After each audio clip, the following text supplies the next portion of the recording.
Muy buenos días, compañeras, enfermeras y personal asistente al hospital. Me complace darles la bienvenida y desearles un feliz año en esta su primera sesión del año 2025. Mucho se habla de la estimulación temprana para el correcto desarrollo de los niños, pero poco se habla qué pasa con los prematuros. Es por ello que hoy presentamos a la psicóloga María Fernanda Chávez Barajas con el tema neurodesarrollo en la prematurez. Un aplauso.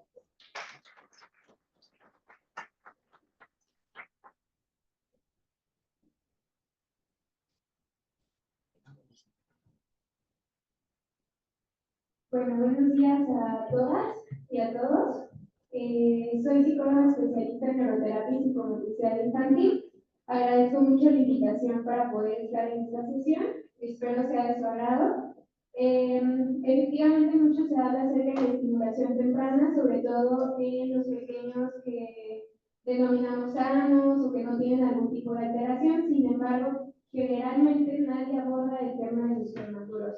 O pensamos que los prematuros generalmente la mayoría llegan a tener solamente en el tema de la clasificación de parálisis cerebral o pequeño esqueletón. Sin embargo, el abordaje es multidisciplinario y van a requerir de un abordaje mucho más amplio.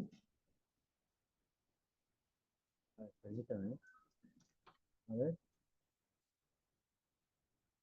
Vamos a hablar acerca de la primera infancia, del recién nacido de alto riesgo neurológico, de la importancia de intervenir de una manera precoz, del vínculo y la prematurez, qué pasa con aquellos pequeños al momento de ingresar a la UCI, el contacto piel a piel, cómo podemos también intervenir en la unidad de cuidados intensivos, de los hitos del desarrollo del primero al tercer mes y de los 3 a los 6 meses. Primera infancia se denomina en un rango de edad, dependiendo del autor, generalmente se denomina entre el primero y 5 años de vida.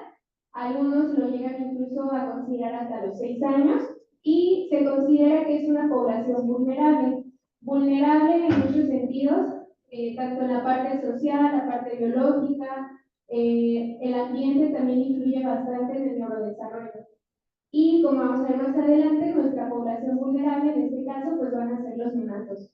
El neurodesarrollo va a influir en la maduración y el funcionamiento tanto del sistema nervioso central, pero también del ambiente. En el ambiente nos vamos a referir a los papás principalmente, porque es donde los niños van a desarrollarse en casita, a través de la crianza. Entonces, esto va a ser sumamente importante de los estilos de crianza que los papás estén ejerciendo con nuestros bebés.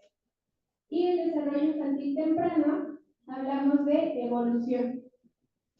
¿A qué nos referimos con evolución? Habilidades, hitos de desarrollo que el niño tiene que ir adquiriendo conforme va creciendo para ir viendo que su desarrollo vaya conforme lo esperado a través de ciertas etapas. No es lo mismo un niño que logra el control cefálico, por ejemplo, a los 3 meses, a uno que lo logra probablemente a los 8. Entonces, tenemos ese rango de edad que nos permite ver si está dentro de la norma o si ya sería una señal de alarma. Y bueno, sabemos que ya hay avances en la ciencia, en la tecnología. Afortunadamente la mortalidad ha disminuido, ya no es como anteriormente veíamos que la mortalidad aumentaba conforme las semanas de gestación eran menores. Sin embargo, ¿a costa de qué? A costa de las secuelas en alteraciones del desarrollo, de discapacidades. Sí, estos bebés sobreviven, pero con muchísimas dificultades que a lo mejor nosotros ya no lo vemos porque a lo mejor ya no hay un seguimiento, a lo mejor pues ya, a lo mejor la consulta pediatría no sea al año, pero ya no vemos ese niño cómo le está yendo en su etapa escolar, cómo le va por ejemplo en la primaria, ya no vemos toda esa evolución. Entonces es algo complicado porque aunque sí sobrevive, pero sobrevivió a un alto costo. Entonces, va a ser súper importante poder identificar a estos pequeños de riesgo para ver quién sí va a ser importante que logre tener una intervención precoz. Y esta intervención precoz o temprana es multidisciplinaria. Es un trabajo en conjunto con muchos especialistas que no solamente es rehabilitación, como a veces nada más tenemos la idea o la noción, sino es muy amplio. Por ejemplo, fisioterapia, desde luego, pero terapia ocupacional, que por ejemplo aquí en Morelia, desafortunadamente no hay muchos. Por ejemplo, Teletón pues cuenta con varios, pero que yo sepa como que en otro espacio no los hay, al menos por ejemplo Secretaría de Salud creo que no cuenta como tal terapeuta ocupacional. Entonces, de ahí la importancia incluso de manera institucional, pues tener este vínculo con otros espacios para poder derivarlos o referirlos. Logopedia o terapia de lenguaje, oftalmología, por ejemplo, cuando se derivan para hacer la valoración para la retinopatía del prematuro en aquellos pequeños que estuvieron expuestos durante periodos prolongados con oxígeno, neuropediatría, rehabilitación, psiquiatría, porque ahorita vamos a ver, o en este caso de niños, para psiquiatría, que vemos que también hay alteraciones psiquiátricas, por ejemplo, y una incluso ahorita que está clasificada como trastornos de neurodesarrollo, que es autismo, que hay una alta prevalencia y también está asociada a la prematurez. Psicología, trabajo social, entre otros. Entonces, el trabajo, como podemos ver, muy de trabajar en equipo y no nada más pues dejarlo solamente un especialista, sino poder derivarlo y que estos pequeñitos puedan estar trabajando en diversas terapias para mejorar su desarrollo. Y bueno, antes de pasar a eso, generalmente me gusta que sea un poquito dinámico, entonces, ¿ustedes para qué creen o qué se imaginan que sea importante poder hacer esta intervención precoz? ¿Alguien que quiera participar? Yo creo que entre más temprano podemos, pues, así, con los detenidos, visualmente podemos brindarles una receptores antes. Sí, justo mencionaba el compañero que brindarles una mejor calidad de vida y creo que finalmente eso lo hacemos desde nuestros esfuerzos desde que estamos acá, ¿no? Y lo principal es detectar de manera oportuna, como él mencionaba, si ya hay una alteración, si ya hay un retraso, si ya hay una secuela, si ya vemos que ese niño ya tiene un riesgo neurológico, porque fue prematuro, incluso no es lo mismo un prematuro tardío a un prematuro extremo, aunque los dos son prematuros, también hay una gran diferencia ahí. Y algo que sucede bastante en los prematuros tardíos es que por pensar incluso también que es un prematuro tardío, a veces no nos volteamos a ver.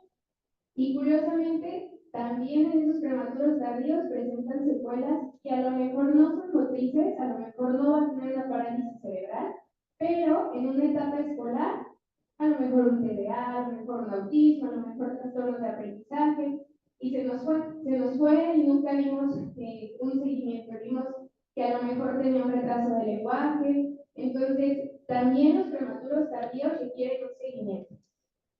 Y ante la presencia de estos riesgos, pues dar una atención preventiva. Si vemos que ya hay un retraso o secuela, pues dar esa intervención para disminuir el impacto y lograr un máximo potencial de desarrollo. La intención de este máximo potencial también es fomentar el vínculo en la terapia centrada a la familia. La mayoría de las terapias ahorita ya están con este enfoque en la terapia centrada a la familia. Antes era de, bueno señores, espérenos entre el niño y trabajamos. Pero ahorita la intención es que la familia entre, observe la terapia, aprenda, sume, porque si la familia no interviene y no está ahí, no forma parte del proceso, incluso la familia no va a aprender y en casa tampoco va a sumar, no va a repetir lo que está haciendo en la consulta. Entonces también es importante estar reforzando ese vínculo porque también a partir de ahí se van a generar estos lazos terapéuticos para que el niño pueda avanzar. Y como les comentaba, el neonato es nuestro principal interés, al menos en esta charla, porque es nuestro niño de riesgo neurológico. Un neonato tiene miles de factores de riesgo, muchísimos. Sabemos que hay miles de complicaciones, ingresa por premadurez, pero de ahí se desglosan muchas complicaciones. Y esto va a tener una alta probabilidad de déficit neurológico entre ellos, y bueno, la más grave, pues parálisis cerebral. De ahí podemos ir observando el déficit cognitivo, trastornos del lenguaje, déficit auditivo, por ello el tamiz auditivo, y que afortunadamente, por ejemplo, aquí ustedes como hospital pues cuentan los potenciales auditivos. El déficit visual, por ello también se hace el tamiz visual. También epilepsia, los trastornos psiquiátricos, trastornos de comportamiento o de aprendizaje. Entonces, todo esto puede desarrollar un prematuro. Si se fijan, entonces no solamente es el ingresar y que salga. Obviamente es nuestra prioridad en instancia hospitalaria, sin embargo, el seguimiento es aún más importante también, porque todo esto es lo que los papás van a tener que no quisiera decir lidiar, pero es lo que van a tener que vivir una vez que se vaya de bebé. Entonces es un proceso complejo y que hay que acompañarlos, hay que tratar de explicarles, hay que tratar de orientarlos para que ese bebé y esa familia no se vaya sin esta orientación y creyendo que, bueno, yo estoy adscrita en el Hospital Civil y les decimos, no por el hecho de que el niño se vaya de alta, quiere decir que ya es un niño sano. Sí se va de alta porque al menos su complicación por la cual ingresó se logró resolver. Sin embargo, no es que esté sano, aún así ocupa un seguimiento por todo lo que nosotros estamos viendo acá. Entonces, eso hay que tratar de explicarles para que estos papás sean más sensibles y puedan tomarle la importancia, porque ellos con tal de hacen pipí, duermen, lloran, ya, el niño está bien. Y bueno, tenemos muchos otros indicadores que también son importantes. Y todo esto se va a resumir prácticamente en esta gráfica. Tenemos nuestros primeros 2 años de vida, que son los más importantes en el neurodesarrollo, hablando de plasticidad cerebral. Hay dos términos, que bueno, uno es rehabilitación y el otro es neurorehabilitación. No sé si habían escuchado estos dos, o neurorehabilitación. Realmente rehabilitación es más frecuente. ¿Habían escuchado neurorehabilitación? Rehabilitar es volver a ese entrenamiento de alguna habilidad que ya se perdió, que es lo que más conocemos tal cual, ¿no? Que hacemos, por ejemplo, en fisioterapia. Neurohabilitar es entrenar una habilidad que aún no está adquirida.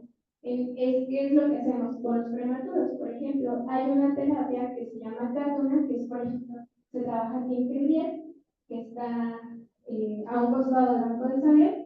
Entonces, lo que se hace es entrenar ciertos patrones sensoriomotores del movimiento. Por ejemplo, marcha, que es un movimiento reflejo, se entrena hasta ciertos meses de vida y eso es neurohabilitar para que a la edad que sí tengan que caminar, como memoria muscular, su cuerpo recuerde ese movimiento y sea mucho más fácil que el niño logre caminar. Más o menos sería algo así. Entonces, todo esto lo hacemos en una ventanita de tiempo muy corta y por eso la intervención precoz es súper importante.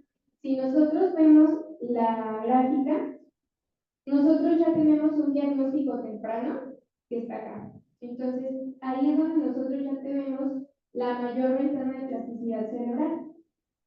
Si nosotros la aprovechamos y trabajamos lo más que se pueda explotando ese cerebro que es oro para nosotros, vamos a lograr darle una mejor calidad de vida a ese paciente.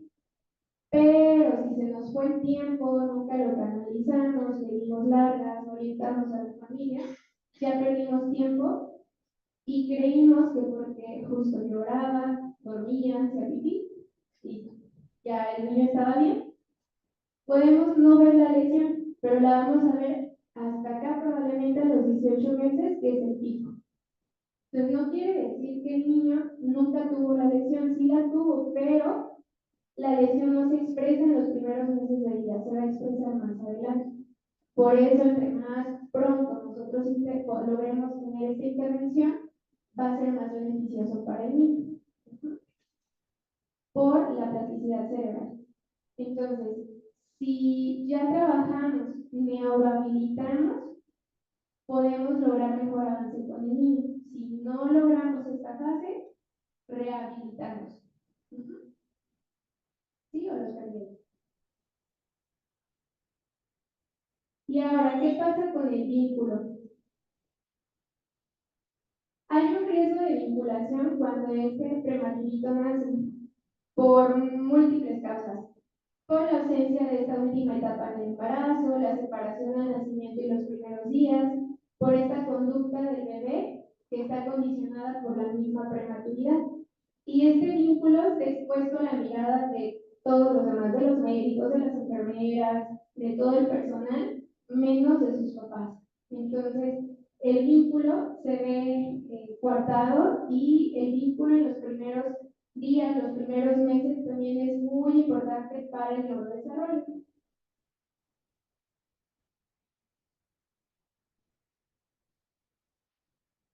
Generalmente vemos que si se desaparecen estos estímulos normales o habituales que esperaríamos en un nacimiento normal, y vemos que empieza a haber estrés por estímulos excesivos, el ruido de la máquina, que ya no hay este proceso de sueño-vigilia habitual, aunque a lo mejor puede haber esta hora de penumbra en la unidad de cuidados, pero a lo mejor no todas las unidades lo hacen.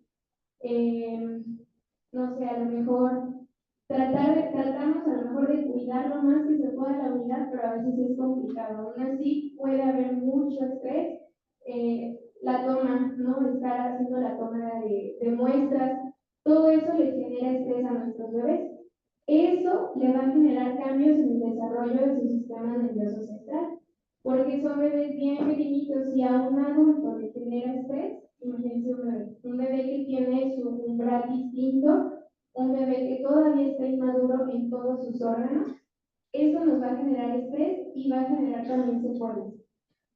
Ahora, los papás también tienen expectativas, desde el hecho de, de no tener un embarazo normoevolutivo, que era lo que se esperaba, y de pronto tu bebé nace antes de tiempo, de pronto te separan, no sabes qué está pasando, qué va a pasar, te dicen que hay riesgo de muerte, no sabes qué sucede, entras en un shock emocional.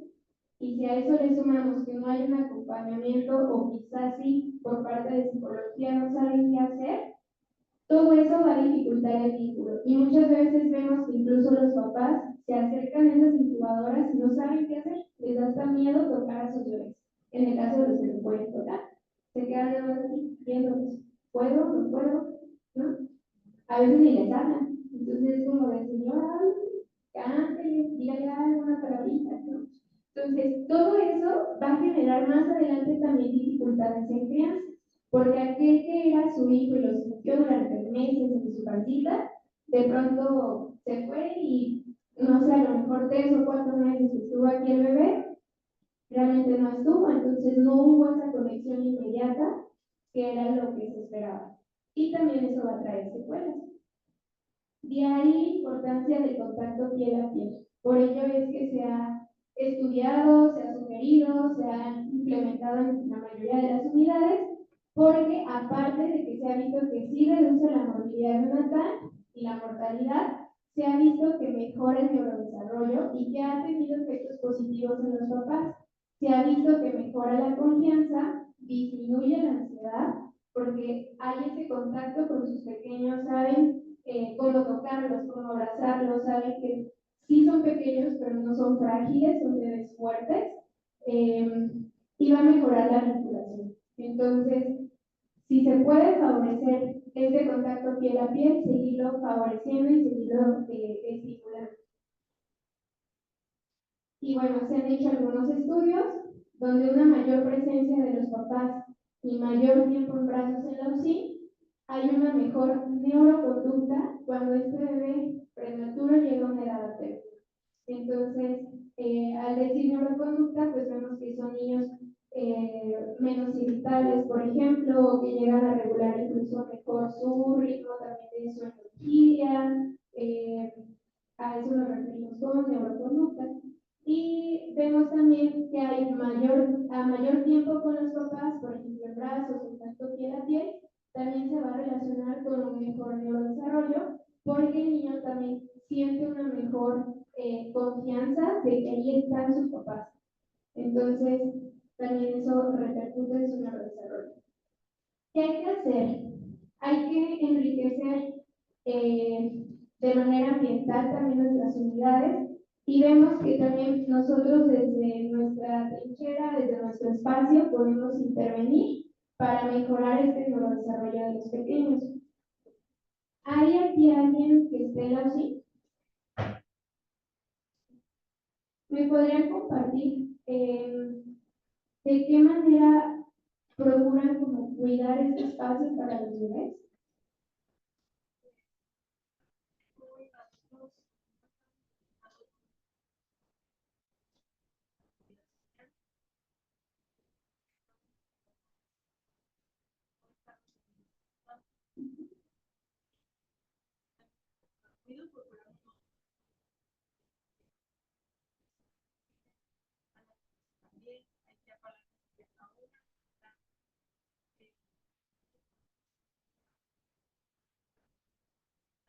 Incluso algo que he notado es que cuando empieza a llegar, altera también a los para que Gracias.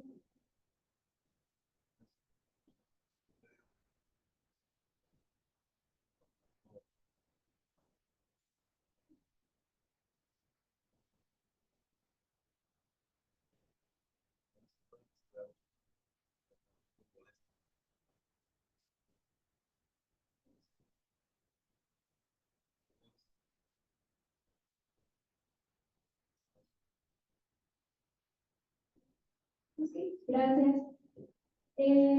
Sí, justo ahorita lo que mencionaban la parte de los medios físicos y cuidar toda esa parte ambiental de ruido, de luz, es porque los prematuritos son mucho más sensibles tanto a la parte visual, la parte auditiva, por toda la inmadurez pues, en todos sus órganos, en todos sus sistemas. Y aquí se recomendaría, bueno, no todas las unidades lo tienen, pero poder regular los decibeles con los que estamos. Sí se recomendaría para también saber qué tanto ruido estamos haciendo y proteger los oídos de nuestros bebés. Incluso al momento de abrir o cerrar la incubadora, pues no dar esos portazos porque para ellos puede ser incluso como si fuera un sonido de taladro. Y a veces por nuestra prisa, de manera inconsciente, ¿no? Entonces, eso para ellos es un taladro, entonces hay que tratar de cuidarles mucho, mucho sus oídos. Y, por ejemplo, si es fototerapia, pues también, aunque tienen sus gafas, tratar de cerrar para que evitar que el otro bebé pues también esté viendo la luz, o sea, cuidar como todo el medio. Y hay, les pongo un semáforo porque se hizo una revisión sistemática de diversas intervenciones, de qué intervenciones sí están avaladas y cuáles no son, pues sí, avaladas por la Sociedad de Neonatología, la Asociación Española de Neonatología, y esto es lo que ellos han visto que sí funciona, que sí está avalado y que pues se debería de estar implementando. Entre ellos pues sería la fisioterapia, la terapia ocupacional, pero administrada por los papás. Obviamente para ello se ocuparía que estuviera el personal, también capacitarlos, por ello la terapia centrada en la familia y enseñar o tratar de procurar mucho el tema de llevar a nuestro bebé siempre en línea media. Esto es organización postural, cuidar mucho la contención de nuestros bebés. Luego vemos a los bebés y decimos, ay, este está bien plana, ¿no? O sea, no por ningún lado, y eso no es organización postural, se nos hace algo tierno, decimos, ay, mira, está bien cómodo, pero no es que esté cómodo, está desorganizado. Y esa desorganización nos habla de estrés. Entonces, lejos de que se nos haga algo curioso, algo divertido, algo bonito, hay que ayudar a ese bebé para llevarlo a la contención organizarlo posturalmente para evitar ese estrés de su sistema nervioso central. Y a través de eso, pues llevarlo a la flexión, a una colocación facilitada a través de nosotros, y el método canguro, que es este contacto también de la piel. Si fuera incluso posible, por ejemplo, bueno, aquí no sé cómo lo realizan, pero por ejemplo, en el civil, lo que hacemos con el contacto piel a piel es incluso en la hora de lactancia, el lactario, se hace también este contacto piel a piel con la mamá, o incluso entra el papá y hace este contacto piel a piel en un cierto lapso de tiempo, para también estar trabajando el vínculo. Entonces, es también ese momento donde aprovechamos y están pues, los bebés ahí con sus papás. El posicionamiento prono, que nos va a ayudar también a aliviar el dolor, ya que va a estimular la tarea motora de extensión cervical. Entonces eso también nos ayuda, aunque también sabemos que al estar en prono siempre es con vigilancia para también evitar la muerte súbita. Y la succión no nutritiva. La succión no nutritiva también va a reducir el dolor. Por ejemplo, en tomas de muestra, también se recomendaría estimular la succión no nutritiva para evitar ese dolor y que sufra o se estrese menos nuestro neonato. También le va a ayudar a calmarse, a estar más atento y que obviamente ese pequeño que está alimentado por sonda, cuando pase ya en succión nutritiva, sea mucho más factible que logre dejar su sonda gástrica. Por ejemplo, no sé qué opinen de los chupones que han escuchado. No sé, a ver, díganme. O sea, en general siento que no es algo muy natural. Y aparte sí afecta porque su desarrollo y su acción. Me imagino que también por el tema, pues el plástico y todo. Me voy a meter en una creencia de 11 varas y más porque sé que es hospital amigo de la madre de la mujer.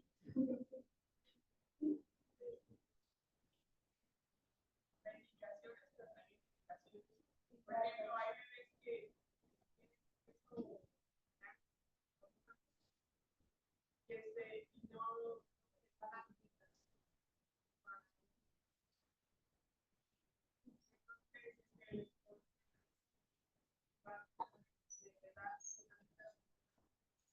Sí, más o menos justo.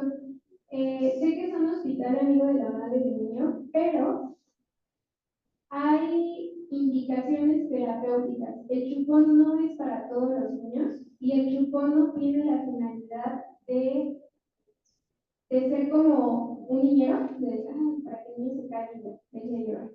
El chupón tiene como indicación o intención estimular la succión no nutritiva y tiene evidencias científicas. El chupón solo es por ciertos lapsos de tiempo y ante ciertos momentos y ciertos, pues sí, ante ciertos momentos o episodios, ¿sale? Para poder estimularlo. Hay terapias, y esto tiene pues, evidencia científica. Una se llama terapia orofacial, tiene incluso su protocolo, si estoy interesado en leerlo. Desafortunadamente, no está en lineamiento de Secretaría de Salud, no lo han considerado. Por eso es que digo, me meto en camino de 11 varas, porque no lo han considerado como parte de, aún, aunque es importante. ¿Por qué? Porque no han visto a nuestros prematuros en esa importancia de la estimulación de la succión. Sí, en el caso de nuestros prematuros, un macrosómico que ya succiona, desde luego no le vamos a dar el chupón, no tiene sentido dárselo.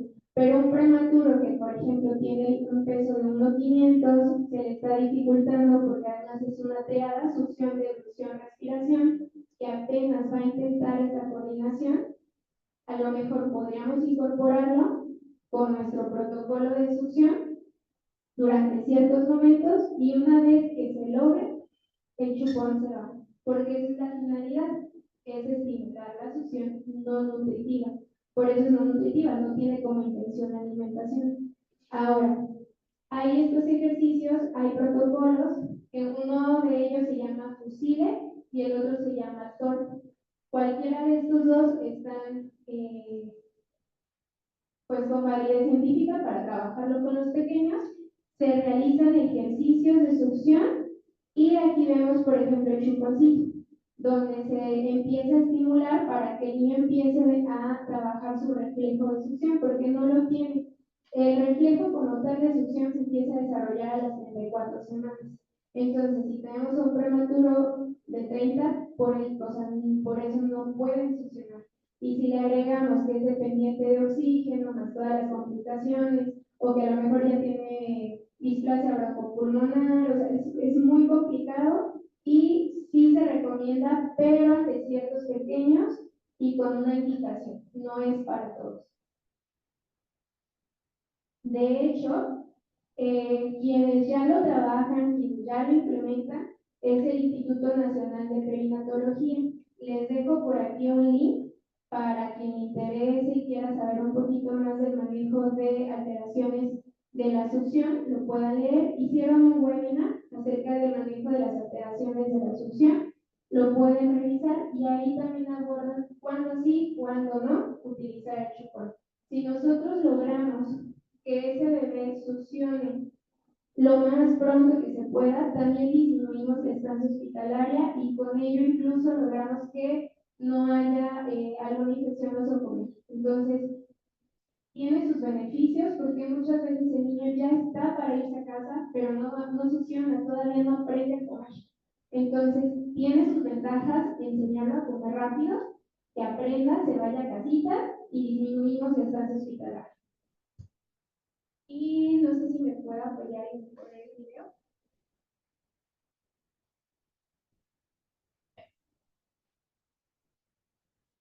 Y bueno, en el video es un video cortito, obviamente este pequeñito pues no está en el hospital, pero se empiezan a hacer unos ejercicios orofaciales.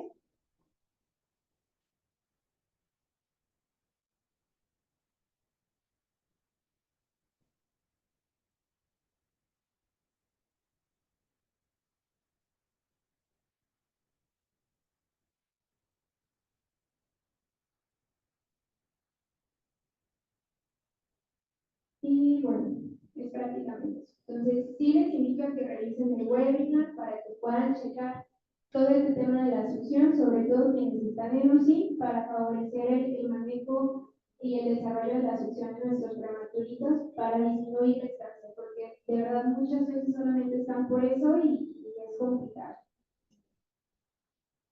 Y bueno, después del alta, ¿qué sigue? Ya succionaron, ya estuvieron con mamá, con papá, su contacto piel a piel, ¿qué sigue? Vigilar las áreas del desarrollo y los hitos.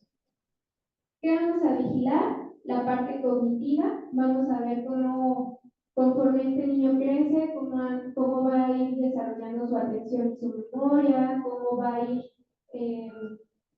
trabajando su razonamiento. Vamos a vigilar su lenguaje, tanto expresivo, pero también el lenguaje comprensivo. Vamos a vigilar su motricidad, tanto su motricidad fina, tanto su motricidad gruesa, pero también la motricidad perceptiva, que es otra también motricidad de la que casi nadie habla. Vamos a observar también el desarrollo socioemocional, si es un niño que se interesa por su grupo par, si se aísla, si a lo mejor es un niño que se desarrolla con adultos, perdón, o no. Vemos también esa parte como andamos. Y el área adaptativa, que en general también el área adaptativa tiene que ver con estilos de crianza. ¿Qué tan autónomo o tan independiente el niño es para su edad? Y eso tiene que ver con estilos de crianza que a veces los papás no lo favorecen porque resuelve todo. Entonces, no dejo que aprenda a lavarse sus manitas, no dejo que se ponga su chamarra, que se amarre sus tenis, pero no es un tema de que el niño no pueda ser capaz, independiente, autónomo, sino más bien por el estilo de crianza. Entonces, esta sería otra área del desarrollo. Y de ahí que ya tenemos estas áreas, entonces ahora hay que observar los hitos del desarrollo, que son estas conductas que vamos a observar. Solo les puse de 1 a 3 meses y de 3 a 6, pero vamos a hablar de lo que es normal y lo que es anormal. Si no conocemos lo que es normal, no voy a identificar normal. Y vamos a creer que es esperado. Entonces, o que no, pues es que es normal que tiene 5 y la casita todavía anda por algún lado. Entonces, pues no. Ahora, en los prematuros siempre tenemos edades corregidas. Entonces, para vigilar a nuestro prematuro, hacemos la edad corregida hasta los 2 años para el neurodesarrollo, o sea, para poder ir vigilando estos hitos. Lo normal en los primeros 3 meses es que logre un seguimiento visual en todas las direcciones, que pueda tener una sonrisa mimética, empieza la empatía, empieza un balbuceo, aunque no es por imitación, empieza a tener movimientos espontáneos, generalmente son movimientos globales, bebé que no se mueve no es normal, entonces hay que estar como muy atentos, un bebé que todo el tiempo se queda solamente así, y no es que siempre chiquito, pues dice la mamá, no es normal. Todo bebé debe de moverse, debe de mover sus 4 extremidades, debe de liberar también sus manitas, no todo el tiempo deben de estar empuñadas. Empieza una preprensión, que es cuando se empiezan a tomar, por ejemplo, de pedito. Empieza también ya, o logra el sistema encefálico, incluso puede empezar a la cabecita. Lo anormal es que no logre los seguimientos visuales, y esto lo podemos hacer con imágenes de contraste. Entonces, imágenes en rojo, blanco y negro, que fije mirada y empezar a moverlas despacio para ver los seguimientos de los movimientos oculares. Sonrisa pobre o ausente, un llanto excesivo o irritabilidad tampoco sería normal. Movilidad o movimientos anormales, también ahí en movimientos anormales hay que observar si no fuera algún tipo de epilepsia o algún tipo de mioplonía. Pulgar en aducción, todo el tiempo el pulgar adulto tampoco es normal. Que no tenga sostén encefálico, pero consideren la edad corregida, ¿vale? Y de 3 a 6 meses ya empiezan a balbucear un poco más frecuente, ya empiezan a agarrarnos, por ejemplo, de la ropa, del suéter, ya empieza esta presión, ya empiezan a aproximarse al objeto, por ejemplo, si los sacamos en las piernas, se empiezan a aproximar hacia la mesa para tomar lo que está frente, empiezan a alcanzar, ya el control muscular axial ha mejorado, por ello es que en esta edad empiezan a lograr a voltearse, de prono a supino, supino a prono, empieza o inicia la sedentación para los 6 meses ya tener un control de tronco, empiezan los paracaídas laterales, que si el niño está sentado y yo lo ladeo de manera un poquito brusca o rápida, el niño pueda meter la manita para irse de lado. Si yo le pongo sonidos a los lados, el niño ya me localiza, sabe que está escuchando del lado derecho, que está escuchando del lado izquierdo. Lo anormal sería una empatía pobre, que esté indiferente a su cuerpo. Incluso ya podemos ver algún tipo de estereotipia o movimiento repetitivo. No va a alcanzar objetos.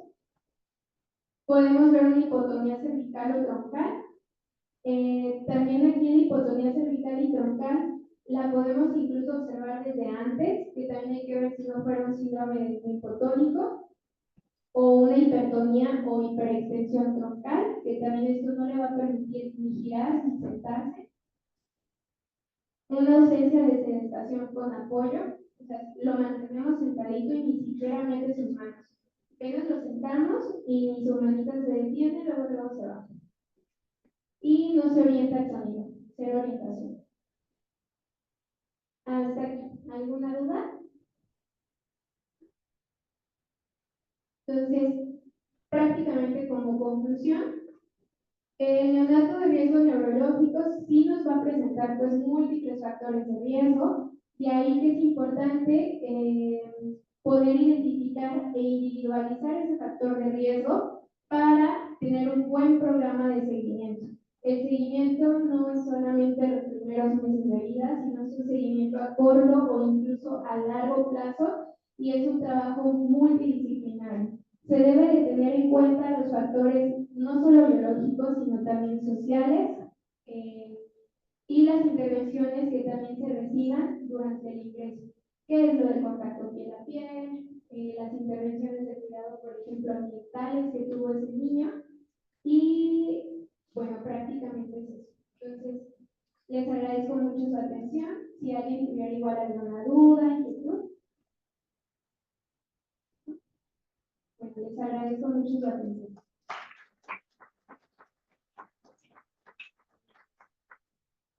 Por su participación, muy buen tema. Desgraciadamente el horario no nos permite que vengamos gente que está en áreas de neonatos. Yo estoy en el área de lactario. Yo sé que esto es una lucha desde que nace el bebé prematuro. Nace pues, por la cuestión que se ve, 26 semanas, 21 semanas, 30 semanas, 22, 36, son pocos, pero la mayoría son prematuros extremos. De 480 bebé que no desaparece y de ahí para arriba. Es una lucha constante tanto de los papás, estamos esto nos enriquece seguir trabajando y trabajando bien. Cuestión de la nutrición no nutritiva, la iniciativa posibilidades, pero tampoco lo prohíbe. Somos flexibles, no es para todos, como dijo claro y preciso, no podemos generalizarlo ante una supervisión de la iniciativa, no puede existir melones, pero eso ya es bien trabajado y no estamos cerrados pero hay otras ejercicios de la nutrición buenísimos, pero nos enfrentamos a la realidad. Resulta que el bebé es pequeñito, cuando hace el contacto piel a piel, que son y la aureola son demasiado grandes para su boquita niña. Ahí la técnica de extracción manual básica funciona bien. Sí. Muchas felicidades por su tema. Abre y esto es que no se ve a corto plazo los posibles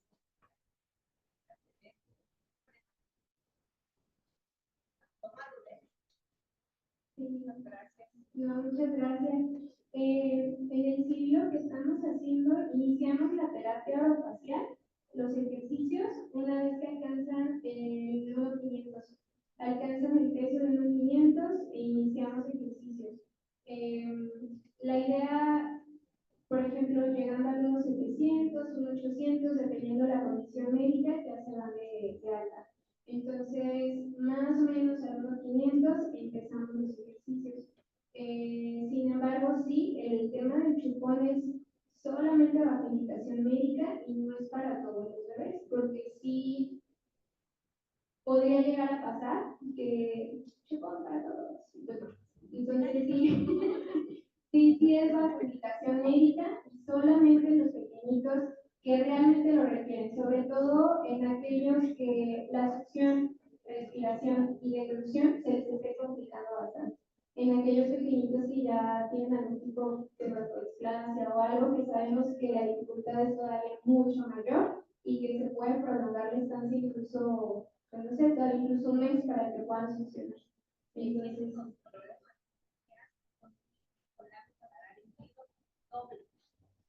sí, sí, es complicado. Pero bueno, trabajar todas esas partes, ¿no? Sí. El niño no puede bajar de peso, no debe de enfermar, porque a los 2 meses lo tendrá que estar esperando. Como dices, una lucha constante. Muchas gracias. Gracias. Gracias.